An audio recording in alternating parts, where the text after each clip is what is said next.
Narayanganj city কর্পোরেশনের সাবেক mayor Selina Hayat Ivy জামিনে মুক্তি পেয়েছেন। ৩ জুন রাত 10:15টার দিকে গাজীপুরের কাশিমপুর মহিলা কেন্দ্রীয় কারাগার থেকে মুক্তি পান তিনি। আইভীর মুক্তির বিষয়টি নিশ্চিত করেছেন কাশিমপুর মহিলা কেন্দ্রীয় কারাগারের জেলার শিরিনা আক্তার। 2025 সালের 9 মে নারায়ণগঞ্জের দেওভোগ এলাকার নিজ বাসা থেকে গ্রেপ্তার করা হয় আইভীকে। গ্রেপ্তারের পর থেকে বিভিন্ন মামলায় 390 দিন কারাগারে ছিলেন তিনি। একাধিকবার জামিন পেলেও পরে অন্য মামলায় গ্রেপ্তার দেখানো হয় তাকে। কারা কর্তৃপক্ষ সূত্রে জানা গেছে, আইভীর জামিনের কাগজ কারাগারে পৌঁছালে সন্ধ্যা পর্যন্ত তা যাচাই বাছাই করা হয়।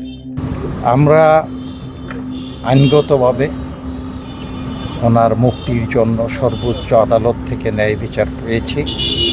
সর্বোচ্চ মহামান্য হাইকোর্ট জামিন দেওয়ার পরে রাষ্ট্রপক্ষ জামিনের আদেশ স্থগিত করার জন্য চেম্বার জজে যায়। মহামান্য আপিল বিভাগ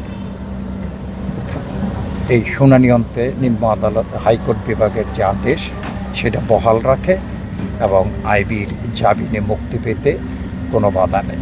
আমরা দীর্ঘ আইনি প্রক্রিয়ায় এই লড়াই চালিয়ে গেছি এবং ন্যায় বিচার পেয়েছি।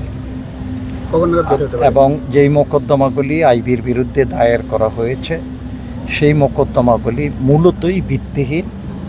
এই মোকদ্দমার সাথে মেয়র আইভী কোনোভাবেই জড়িত না। মুক্তির সময় কারাগারের সামনে তার আইনজীবী ও স্বজনেরা উপস্থিত ছিলেন। কারাগার থেকে বের হয়ে নারায়ণগঞ্জের উদ্দেশ্যে রওনা দেন সেলিনা হায়াৎ আইভী।